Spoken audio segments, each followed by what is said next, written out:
Oke, ya. Assalamualaikum warahmatullahi wabarakatuh. Nah, setelah tadi ada penjelasan dari sidang CLS di Jakarta Selatan, ya, itu gugatan dari para purnawirawan, ya, dari purnawirawan TNI yang ternyata tergugat intervensinya calonnya tidak bawa surat kuasa. Gimana dia bawa surat kuasa? Tapi masih mending, mereka tidak bawa surat kuasa tapi masih hidup. Nah, saya sekali lagi ingin menegaskan bahwa saya sekali lagi tidak perlu menjawab si Omon, ya, karena dia sebenarnya sudah menjadi zombie. Tahu nggak zombie? Zombie itu artinya mayat hidup, ya. Dan itu kita nggak salah loh, karena itu sesuai dengan pengakuan dari keluarganya yang membuat surat bahwa ini si Omon ini sudah meninggalkan dunia. Kita ucapkan selamat jalan kalau sudah meninggalkan dunia. Itu ada suratnya ke Yamaguchi supaya dia nggak bayar beasiswa, ya, karena dia tidak selesai S3-nya di Yamaguchi, doktor Eng-nya itu bodong, ya, dan dia tidak pernah ngambil S2 atau magister Eng-nya. Dan sekali lagi, saya tidak perlu menjawab zombie. Apapun yang kamu katakan itu zong, apapun yang kamu katakan nol, karena namanya peneliti itu bisa saja salah, tapi tidak mungkin salah itu sampai 11.000 triliun %, terus kemudian dibalik. Itu gimana bisa salah kayak gitu? Tapi yang paling penting lagi, peneliti itu harus memiliki integritas, tidak boleh bohong. Gimana ada orang yang bohong? Bohong ijazahnya, bohong kehidupannya, ya. Jadi sekali lagi, kalau mau kamu keluar, jangan bohong, jangan kemudian menipu masyarakat, dan hidupkan komenmu, ya. Jangan pengecut, komennya tidak dihidupkan. Jadi sekali lagi, nggak perlu melayani zombie, masyarakat lupakan saja kepada si zombie ini, ya. Selamat jalan zombie. Seharusnya kita ya dalam alam demokratis ini bergembira saja ketika kita berusaha mencari kebenaran. Tapi di Indonesia ini kok semua orang tegang, ya. Semua orang ingin memenjarakan atau saling memenjarakan. Apakah tidak bisa mencari kebenaran itu? Misalnya cukup dengan berargumentasi dan ya nanti kita serahkan pada sebuah apapun mekanisme yang transparan untuk kemudian argumentasi kita itu diuji. Saya mendengar, ya, tadi jawaban dari Roy Suryo terhadap kecelotehan Rismon Sianipar, ya. Jadi Rismon banyak mengkritik Roy Suryo, dia kritik kepakarannya dan lain sebagainya. Kemudian saya kena juga dibilangnya pengacara raja konten yang baru gabung katanya.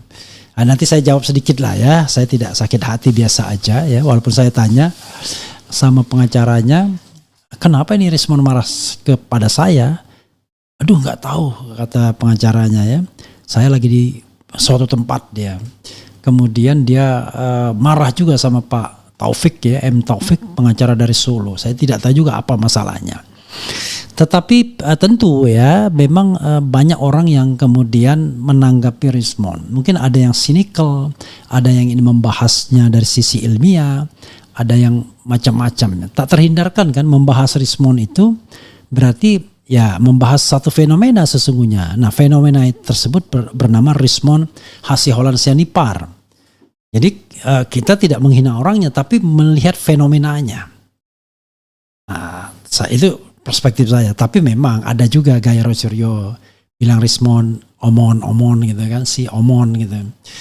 Omon itu sendiri ya sebenarnya baik-baik saja bahasanya sesungguhnya, karena itu kan pernah dikeluarkan oleh Prabowo pertama kali kan, omon untuk mengatakan omong-omong gitu kan. Kemudian ya dari sisi Termul misalnya kita bilang Ternak Mulyono, Termul. Tapi mereka bilang teroris. Tifa, Roy, Rismon dulu. Sekarang Roti, ya. Bahkan ditambah Roti Sobek dan lain sebagainya. Walaupun kita bilang Troy, Tifa dan Roy sesungguhnya. Jadi kadang-kadang sebutan-sebutan yang cenderung menghinakan, ya memang konsekuensi dari perdebatan. Tetapi tentu itu masih tolerable, ya kan. Kata-kata omon, ya. Saya pun nggak apa-apalah dibilang raja konten, ya kan. Sebenarnya ya positif saja, tetapi memang ketika disampaikan dengan cara untuk ngeledek jadi ledekan. Si Omon misalnya ya sebenarnya biasa saja, tapi ketika disampaikan oleh orang yang sekarang berseberangan jalan atau didengar oleh orang yang sudah berseberangan jalan, jadi agak berbeda jadinya. Jadi saudara sekalian, saya juga nggak paham ya, semua ditembak oleh Rismon Sianipar. Saya berusaha mengingat-ingat apa sih kritik saya terhadap Rismon. Pertama tentu saya tidak pernah bilang Omon ya, saya bilang Rismon Sianipar atau Rismon Hasiholahan Sianipar atau RHS atau siapapun, tapi rasanya nggak begitu, nggak bilang menggunakan bahasa. Jadi sudah 1-0 saya dihina sebenarnya ya kan. Saya tidak pernah menyebut dia dengan ucapan-ucapan yang katakanlah merendahkan, tetapi dia mengatakan saya raja konten. Kan itu kan sendiri merendahkan kan sesungguhnya. Kemudian tapi oke, nggak apa-apa, saya nggak marah orangnya, biasa aja. Bayangkan Anda yang lebih dahsyat dari itu saja, saya santai saja kan. Dan tidak pernah juga menutup kolom komen saya misalnya. Ya saya santai saja misalnya. Tapi kalau saya ingat apa yang saya katakan terhadap Rismon, yaitu ada sesuatu telaah ilmiah, yaitu pertama saya bilang yang paling ingat mengenai Rismon adalah bagi saya Rismon yang genuine itu adalah Rismon sebelum tanggal 11 Maret 2026. Saya kira itu bukan penghinaan, ya. Itu adalah penghargaan ketika Rismon dengan gagah berani mengatakan ijazah Jokowi 11.000 triliun palsu. Tentu dia punya alasan yang kuat mengatakan demikian. Ingat, walaupun dia diduga tidak lulus S3-nya, bahkan S2-nya juga diragukan dari From Yamaguchi University, tetapi saya menghargai expertise dia tetap. Ya, dia expert. Karena itu saya mengatakan apa yang dia lakukan sebelum tanggal 11 Maret 2026 itu adalah Rismon yang genuine. Setelah 11 Maret 2026, kita melihat Rismon yang berbeda 180 derajat dibandingkan Rismon sebelumnya. Sehingga ya kita tidak bisa mengatakan bahwa itu yang benar. Karena dalam sejarah umat manusia saya bilang misalnya, bagaimana mungkin seorang ilmuwan, ya, seorang expert itu berubah 180 derajat dari 11.000 triliun palsu menjadi asli. Kan itu yang membuat kita pusing pening ya. Kalau dia misalnya mengatakan soal teori-teori image processing dengan istilah-istilah yang kita juga tidak paham, kan it doesn't mean kemudian peristilaan yang dia sebut itu membuat yang palsu menjadi asli. Ya kan? Saya sebagai orang awam cenderung mengatakan begini saja. Ada nggak yang bilang foto yang tertera dalam ijazah itu adalah foto Jokowi?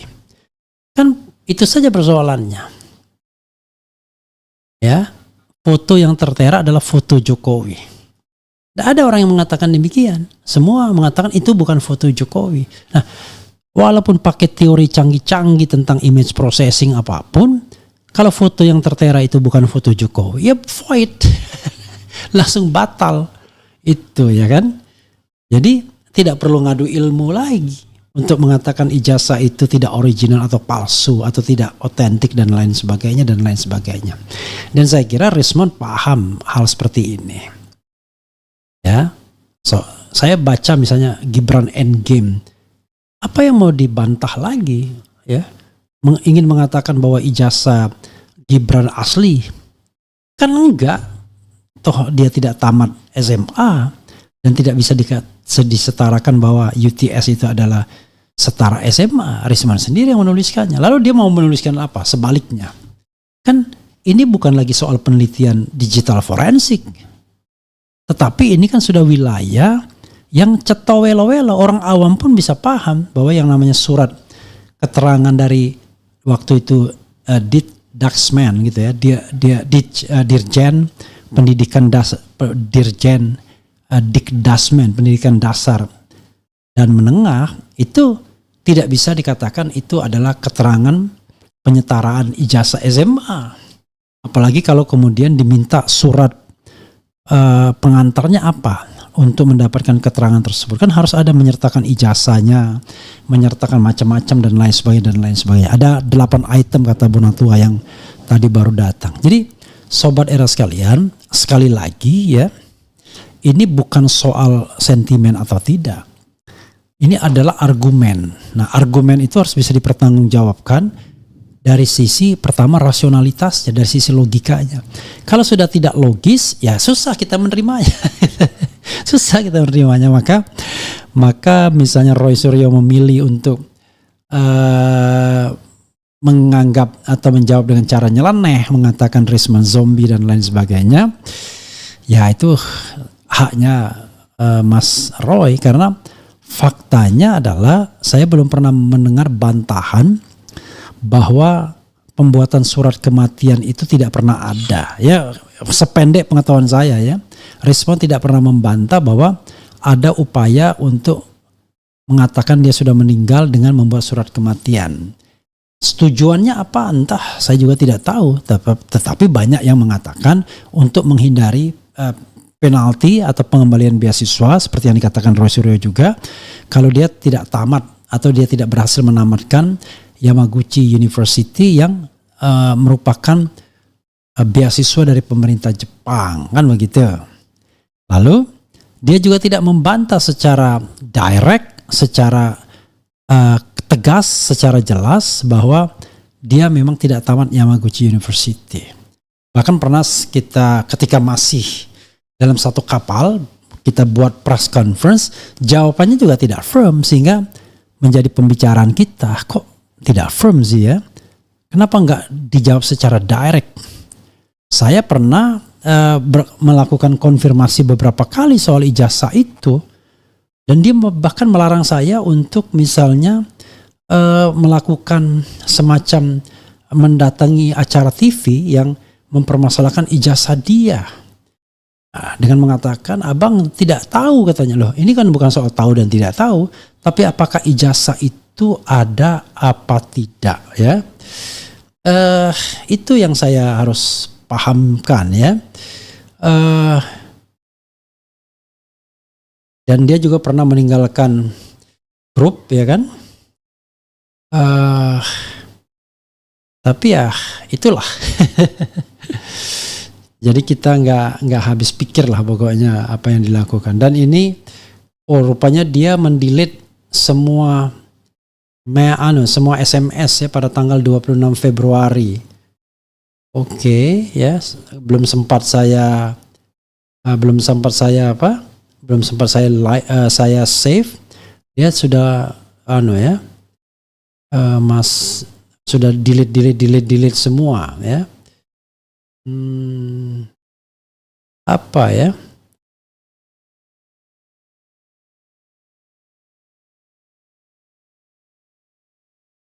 Oke, jadi ya gitulah ya. Rismon Sianipar ya. Rupanya dia banyak delete ya. Ya begitulah. Jadi kelihatannya ketika berkomunikasi soal ijazah yang dia melarang saya untuk ini, kayaknya sepertinya di delete ya. Apa lagi ini ya? Oke ya.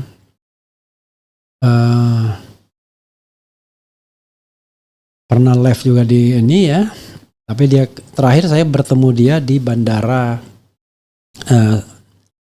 ini ya, Bandara Suta ya. Itu tanggal 28 Februari dan itulah terakhir kali ketemu ya. Dan pada tanggal 5 Maret sebenarnya saya pernah menulis begini, Mon, kopi. Saya kalau bilang dia kan Mon aja kan. Karena dia ya saya anggap adik juga, kelahiran 77 apa ya, 7677, 7 tahun di bawah saya. Mon, kopi ijazah S2 dan S3 Yamaguchi tolong di-share biar spekulasinya itu bisa mereda. Itu tanggal 5 Maret saya bilang begitu. Kemudian di-share kemana bang? Ke WA saya saja karena besok saya diundang diinterupsi dengan iNews. Bagaimana Mon? Saya tidak mau bang, harus saya yang bawa dan jelaskan. Saya bilang dia mau undang Rismon tapi Rismon di luar kota, jadi undang saya. Lalu apa yang harus saya omongkan nanti? Bilang batalkan saja bang, abang nggak paham proses mata kuliah, jurnal, book, chapter maupun paten saya. Hanya saya yang paham. Hanya saya yang paham itu semua. Terima kasih bang. Saya bilang make it simple. Universitas kasih apa? Transkrip nilai plus ijazah. Dia bilang begitu. Bisa minta foto ijazah nggak? Rupanya dia nggak balas. Sampai kemudian tanggal 11 Maret. Saya kemudian berkomunikasi lagi sama dia soal Rismond ajukan restoratif justice. Jadi saudara sekalian, ini kan soal kejujuran ya. Kenapa harus emosi Rismond ya? Toh saya tidak berusaha menyudutkan Anda ya, itu adalah pilihan Anda. Tetapi kan tentu kita harus tahu kejujurannya di mana. Jangan menyasar kemana-mana, isu-isu pinggiran dan lain sebagainya. Apalagi banyak sekali orang kemudian mengatasnamakan Rismond untuk nembak isu-isu pinggiran dan lain sebagainya. Kalau misalnya saya membayangkan ya sesungguhnya kalau dia memang mau berbeda jalan ya nggak apa-apa juga. Tetapi kenapa harus saling menggempur ya? Tapi ya nggak bisa terhindarkan karena ini kan adu integritas sesungguhnya. Jadi ya udahlah. Kalau saya sih ya oke, silakan adu argumentasi, tidak usah melapor ke polisi dan lain sebagainya. Menurut saya jadi nggak asik gitu ya perdebatan. Saya terus terang paling males mengadu polisi karena bagi saya menghabiskan energi. Ya, tapi banyak orang yang sok jagoan ya, belum apa-apa saya nanti adukan ke polisi, saya adukan jadikan tersangka dan lain sebagainya. Jadi orang ya yang belum apa-apa bicara polisi, bicara mau menersangkakan orang, itu pasti orang yang nggak paham hukum atau orang yang tidak tahu fungsi hukum itu apa. Jadi fungsi hukum itu bukan untuk nakut-nakuti orang, tapi untuk menegakkan order, untuk menegakkan tata kelola, untuk menegakkan tertib masyarakat. Bukan untuk kemudian balas dendam mendendam. Misalnya jika tiba-tiba sekarang dibuat potongan videonya, lalu dari potongan video tersebut dilaporkan. Pertanyaan mencemarkan nama baik. Ya. Padahal kita harus tahu siapa yang kemudian sengaja memancing itu menyebarkannya kembali. Ya begitulah ya republik ini dengan kedewasaan yang masih kurang. Dan kalau mau jujur, ya kasus ijazah palsu ini karena di-trigger oleh sikap Jokowi sendiri yang tidak mau menunjukkan ijazahnya. Teori yang dia katakan bahwa yang menuding atau menuduh itulah yang harus membuktikan. Fine, tapi ya dia tunjukkan ijazah yang dia anggap asli itu. Kan mestinya dia bilang, nih ijazah saya bilang asli. Kalau Anda nggak percaya silakan Anda teliti. Kan begitu caranya. Bukan dia menyuruh orang untuk membuktikan tetapi ijazahnya dikempit, disimpan. Padahal orang kan nanti bagaimana orang mau membuktikan? Memang mau dibuktikan dengan dokumen yang lain. Maka ya orang bergerak dari dokumen yang sudah ada. Yang ada itu dokumen Dian Sandi, dokumen KPU dan lain sebagainya. Nah, kalau misalnya semua dokumen itu ditolak, ya sudah dia tunjukkan dokumen dia. Nanti akan saya bawa di pengadilan. Lah, gimana caranya dibawa pengadilan? Orang itu sudah disita oleh Polda Metro Jaya, kok dibawa ke pengadilan gimana? Saya akan tunjukkan kalau di pengadilan. Lah, gimana caranya? Kan dokumennya itu disita. Saya akan tunjukkan ijazah SD, SMP, SMA lah. Orang tidak mempermasalahkan SD, SMP, SMA-nya, tapi ijazah S1-nya yang saat ini sudah diambil atau disita oleh Polda Metro Jaya. Bagaimana Anda mengatakan akan saya tunjukkan di pengadilan? Kan yang menunjukkan adalah jaksa penuntut umum nantinya kalau dititipkan kepada jaksa penuntut umum sebagai alat bukti. Nah, dari sini aja it doesn't make sense sesungguhnya. Oke, memang orang juga mengatakan gimana caranya dia mau menunjukkan ijazahnya sementara sudah di Polda Metro. Ya mintalah ke Polda Metro Jaya. Kenapa? Kalau dia yakin itu adalah ijazah yang asli, harusnya dikasihkan kan. Yang bisa disita itu adalah barang hasil kejahatan. Nah, kalau bukan barang hasil kejahatan, kenapa disita? Misalnya pencemaran nama baik Roy Suryo. Loh, masa bukti ijazah aslinya disita? Kan harusnya disita ya hal-hal yang terkait apalah ya kan. Oke, nanti saya akan akan saya telepon balik ini. Saya lagi live. Oke, nanti saya akan telepon balik ya. Jadi begitu sobat RH sekalian ya. Itu yang ingin saya katakan. Sekali lagi coba kita dengarkan apa yang disampaikan Roy Suryo secara nyeleneh. Saya tidak ingin membahas kontennya, tetapi Roy Suryo memberikan izin kepada saya untuk membahasnya. Dia bilang begini, ini silakan dibahas Mas, hahaha, ya, hahaha. Terkait video yang akan kita putar lagi ya.